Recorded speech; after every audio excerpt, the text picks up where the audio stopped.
Maka Islam memandang ini ada dua pendapat ulama. Pendapat yang keras itu adalah haram. Kenapa haram? Karena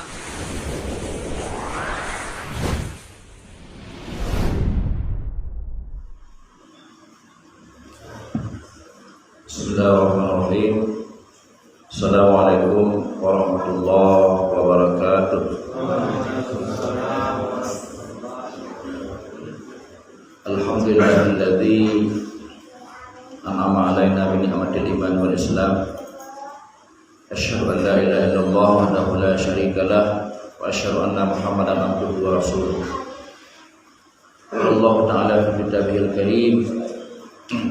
Ya ayyuhalladzina amanu taqullaha haqqa tuqatih wa la tamutunna illa wa antum muslimun. Puji syukur sama-sama kita panjatkan kepada Allah Subhanahu wa taala. Senantiasa Allah memberikan kesehatan dan kesempatan sehingga tidak dapat melaksanakan salat zuhur berjamaah. Selawat salam sama-sama kita sampaikan kepada Rasulullah sallallahu alaihi wasallam dan para ahli sahabat sekalian. Sembari kita berzikir dan i'tikaf, marilah kita sedikit mengulang kaji kita, yaitu tentang fikih modern. Hari ini kajian kita yaitu tentang tiflul mambuh. Kalau bahasa kita adalah bayi tabung. Dalam era modern ini, di mana seseorang apabila tidak bisa berketurunan disebabkan oleh berbagai macam aspek, baik dari segi aspek medis, yaitu disebabkan oleh mandul dan juga rahim yang bermasalah misalnya, sehingga di barat itu di mana program mereka bukan seperti kita di Islam. Contohnya saja dalam agama Nasrani, di mana mereka sebelum menikah mereka harus lebih dulu hamil supaya tahu bahwa kesuburan seorang wanita tersebut. Begitu juga di barat, di Amerika, sebelum menikah itu dites dulu apakah laki-laki atau perempuan ini mengendap penyakit kronis, baik HIV/AIDS dan juga penyakit-penyakit kronis lainnya. Maka apabila terdapat penyakit tersebut dari dua pasangan ini, maka mereka tidak boleh melangsungkan pernikahan. Namun di dalam Islam memandang bahwa Allah Subhanahu wa taala yahabu liman yasha'u inatha wa yahabu liman yasha'u dzukura.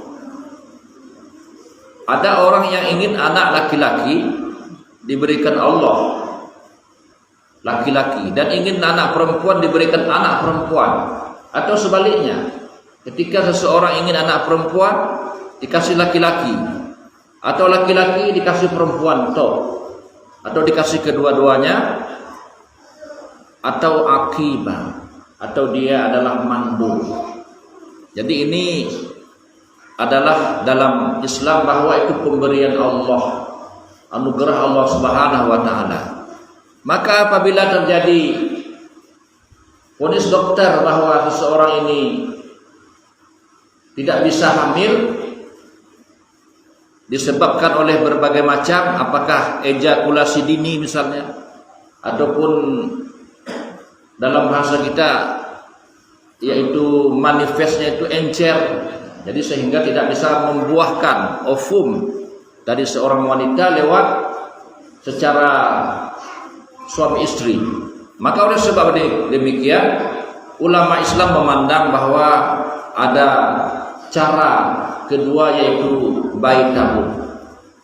Bayi tabung ini sudah berhasil dipraktekkan dan juga sudah berhasil, yaitu lahir anak secara proses bayi tabung, di mana diambil ovum dan juga diambil manifest laki-laki, kemudian dimasukkan ke dalam suatu alat laboratorium disebut dengan tabung, sehingga disatukan di situ sampailah nanti 120 hari.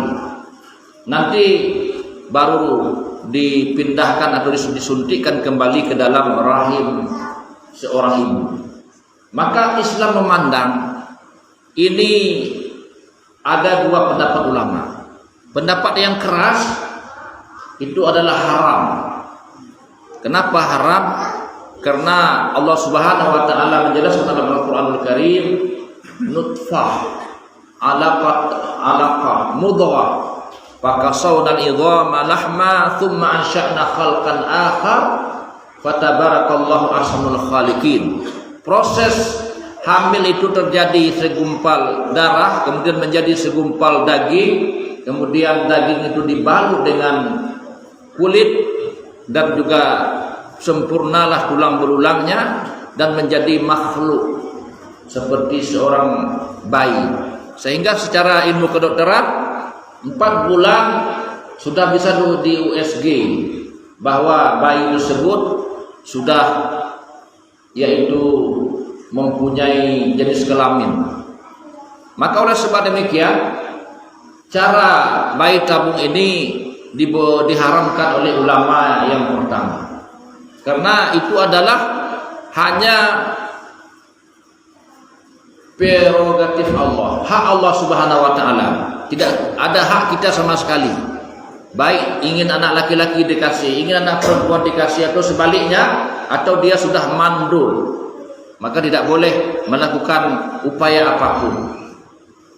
Namun dalam pendapat yang kedua ini, di mana membolehkannya, ini termasuklah ulama-ulama kontemporer, yaitu ulama-ulama di era modern seperti Yusuf Al-Qaradawi, begitu juga difatwakan oleh fatwa di Kuwait, kumpulan ulama-ulama Islam sedunia pada tahun 1984 pada waktu itu. Sehingga keputusannya adalah boleh melakukan bayi tabung dengan syarat sebagai berikut.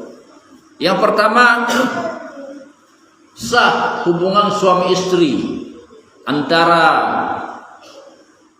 laki-laki dan perempuan ini sudah sah akad nikah, sehingga pengambilan yaitu ovum dan juga manifestnya itu adalah dalam secara halal.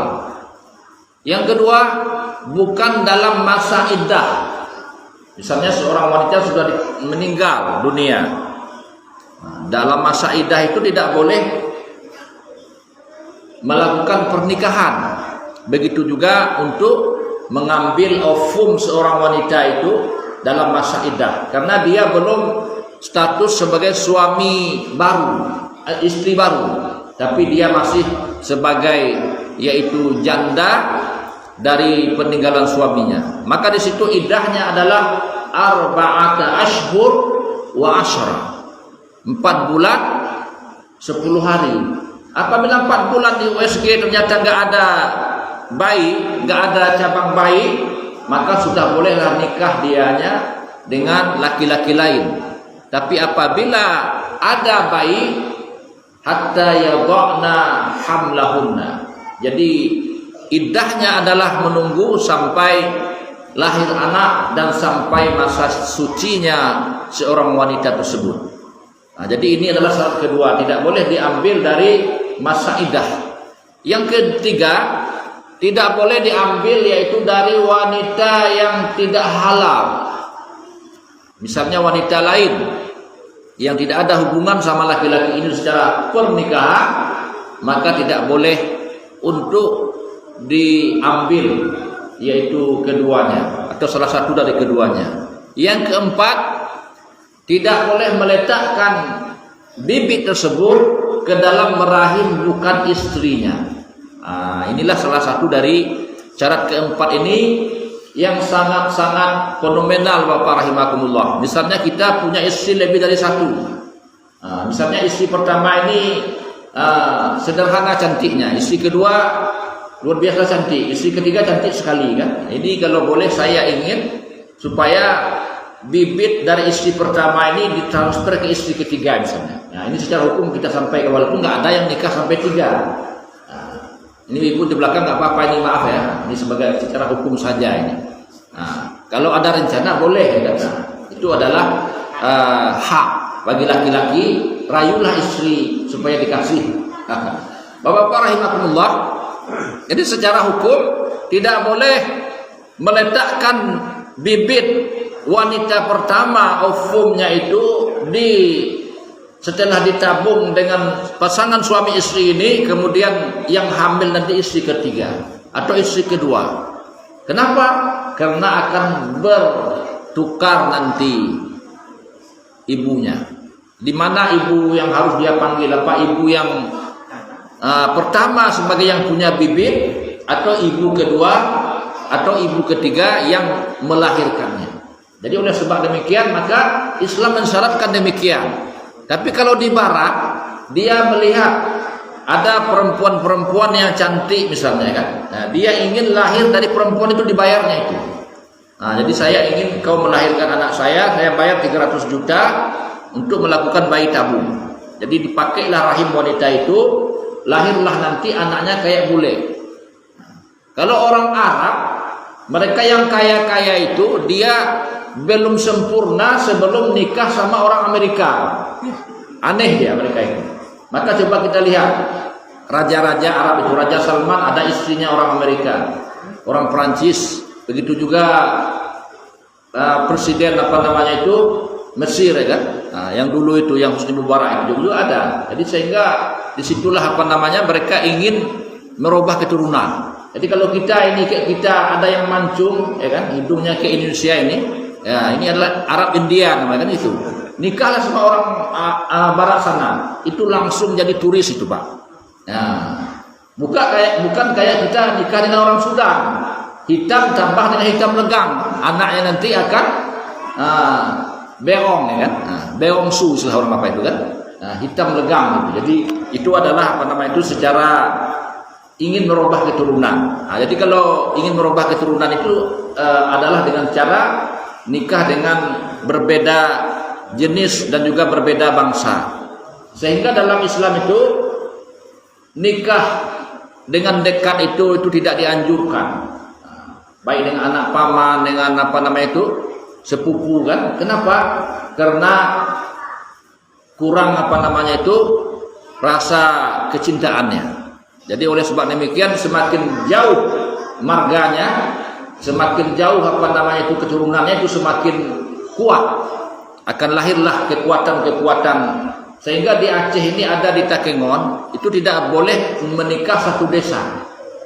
Kalau menikah satu desa itu harus potong kerbau 2 ekor itu sebagai denda ya kan. Kalau di Pak itu nggak boleh nikah semarga ya kan. Ini bukan secara hukum, ini adalah secara adat. Nah, jadi hukum tidak mengharamkan demikian. Jadi syarat yang ke-5 yaitu di mana dalam hal masa untuk melakukan ini masih hubungan suami istri itu sampai anak itu lahir. Jadi kalau nanti di tengah-tengahnya sudah berpisah itu tidak dibenarkan ya kan. Jadi kenapa? Karena ketika anak itu lahir nanti dia sudah status sebagai seorang anak dari bapak dan juga dari ibu yang punya status sosial. Jadi inilah Bapak rahimakumullah, lebih cenderung ulama itu kepada pendapat yang kedua yang membolehkan bayi tabung dengan 4 atau 5 syarat yang sudah kita sebutkan tadi.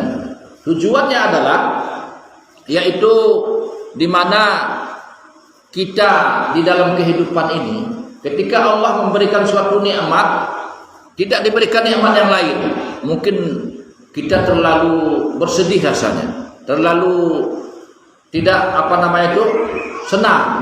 Maka oleh sebab demikian kalau ada orang yang sudah lama tidak punya anak, sudah berobat dan sebagainya, maka bolehlah bagi mereka untuk melakukan bayi tabung. Sedangkan orang-orang di barat sana mereka sudah menabung, bukan bayi tabung saja dilakukan mereka, sampai mereka ingin mengambil dari kejeniusan itu kan. Siapa yang paling jenius? Misalnya Gus Dur, kan Gus Dur dianggap jenius oleh orang barat itu. Jadi diambillah manifest Gus Dur ini, ditaruh di dalam suatu bank. Kemudian nanti kalau orang ingin melahirkan supaya dia adalah dari yaitu asal usul Gus Dur misalnya atau seorang presiden, maka dibayar itu, dibeli itu Pak. Kita di barat itu sudah ada ternama, ada ini punya George Bush, ini punya Bill Clinton, kan? Ini punya yang lain-lain. Nah, itu adalah di barat. Sehingga seseorang itu ingin dia bangga untuk anak itu supaya dia dari asal usul yang mulia, yaitu dari presiden misalnya maninya tersebut. Nah, sehingga dibeli sama mereka. Kemudian juga untuk hamil itu bukan istrinya yang melahirkan, tapi perempuan lain. Nah, jadi ini adalah yang dilarang oleh Islam. Sehingga dalam Islam itu menyebutkan bahwa tidak boleh suatu bibit itu ditanam ke dalam yang bukan yaitu asalnya. Nah, jadi ini adalah tidak dibolehkan oleh Allah Subhanahu wa taala dalam hadis Nabi sallallahu alaihi wasallam. Sehingga lahirlah yaitu anak nanti, anak yang bercampur keturunannya. Asal usulnya dari yang haram, kemudian juga caranya haram, kemudian juga hasilnya haram. Sehingga dalam sebuah qawaid fiqhiyah al-ghayah la tubarirul wasilah. Sebuah tujuan yang baik tidak boleh menghalalkan segala cara. Nah, jadi inilah Bapak, Ibu-ibu sedang jamaah zuhur rahimakumullah, yaitu tentang bayi tabung yang kita kaji pada hari ini. Semoga ada manfaatnya. Kalau ada pertanyaan boleh saya berikan waktu. Ada Pak? Enggak mesti tentang ini saja, boleh juga tentang yang lain ya. Nanti insya Allah kita akan kaji. Nah, silakan. Waalaikumsalam warahmatullahi wabarakatuh. Ya ya. Gimana punya di luar nikah sudah ada anak? Terima kasih atas pertanyaannya. Jadi ini adalah yang terjadi di mana lahir anak di luar nikah. Jadi di sini anak di luar nikah ini, kalau dia secara Islam itu di mana Nabi Shallallahu Alaihi Wasallam pernah menyampaikan, yaitu bahwa anak itu adalah tidak dibangsakan kepada ayah biologisnya, tapi dibangsakan kepada ibunya. Jadi tidak dibangsakan kepada ayah biologisnya. Tapi kalau dalam kompilasi hukum Islam ini bahwa di Indonesia ini kalau ada misalnya orang sudah hamil, kemudian ada orang lain yang ingin bertanggung jawab menjadi ayahnya, ayah biologisnya, maka dia secara negara dicatatkan dia itu adalah ayah biologisnya dan berhak dia mendapatkan yaitu masuk ke dalam kakak orang tuanya. Kenapa? Karena dalam hal ini yang salah bukan anak. Nah, jadi tidak boleh kita katakan nanti anak haram. Yang salah adalah yaitu ibu bapaknya. Maka dalam hal ini wala taziru waziratun wizra ukhra. Tidaklah anak itu menanggung dosa orang tua. Jadi di sini maka dalam hal ini kalau dia nanti menikah, maka walinya itu secara agama adalah wali hakim. Tapi secara tanggung jawab orang tuanya adalah siapa yang nanti nikah sama ibunya tersebut. Baik laki-laki yang melakukan hubungan sama wanita itu atau laki-laki lain yang bukan melakukan hubungan dengan wanita tersebut. Nah, namun Imam Syafi'i beliau mensyaratkan bahwa yang nikah dengan perempuan itu adalah orang yang punya bibit itu. Nah, maka itu nikahnya sah, tidak perlu dinikahkan kembali walaupun nanti setelah lahir anak. Kenapa? Karena berdasarkan hadis Nabi Shallallahu Alaihi Wasallam, bibit seseorang tidak boleh ditanam oleh orang lain. Nah, ini sudah ada laki-laki yang pertama di situ bibitnya, datang laki-laki lain nggak boleh untuk yaitu melakukan hubungan dengan perempuan itu. Namun secara pendapat lain boleh walaupun bukan bibit dia. Ini merujuk kepada yaitu mazhab Abu Hanifah yang bahwa melihat bukan kepada orang tuanya, tapi melihat kepada anak. Sehingga ada sebuah kawaid fiqhiyah disebutkan al-masyaqqah tujlabu taysir. Dalam kondisi yang sulit maka dipermudah. Apa istilahnya itu? Yaitu al-masalih yuqaddam ala dar'il malfasid. Untuk kemuslihatan seorang anak, masa depan anak ini statusnya ada ibu, ada bapak, maka dia ini boleh untuk dia menikah dan sah nikah mereka walaupun bukan bibit dia. Dan secara negara diakui dialah bapak biologisnya. Jadi ini supaya apa? Supaya anak ini tidak berstatus anak haram. Nah, jadi itu secara pendapat agama dan juga kompilasi hukum Islam ya. Wallahu a'lam bishawab. Jadi sah nikahnya. Yang lain ada? Enggak ada kayaknya. Jadi kalau tidak ada lagi insyaallah jadi kita cukupkan, insyaallah nanti kita akan kaji tentang kawin atau pernikahan beda agama. Yang mana ini juga sudah mulai viral sekarang ini ya. Jadi bagaimana pendapat-pendapat dari para ulama-ulama modern dan juga pendapat dari ulama-ulama yang terdahulu. Insyaallah nanti ke depan. Demikian saja kita tutup. Billahi taufiq wal hidayah. Assalamualaikum warahmatullahi wabarakatuh.